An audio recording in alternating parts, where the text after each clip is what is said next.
देखिए, हुकूमत बिहार के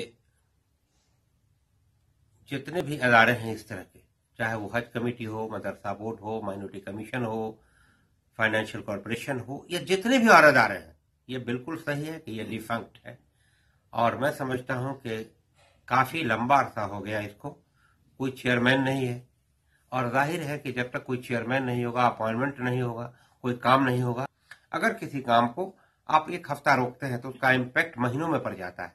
तो जितने लंबे अरसे से ये रुका हुआ है, उससे ये लग रहा है कि अकलियत का जो अधिकार था या अकलियत का जो हक था, वो बहुत पीछे जा रहा है।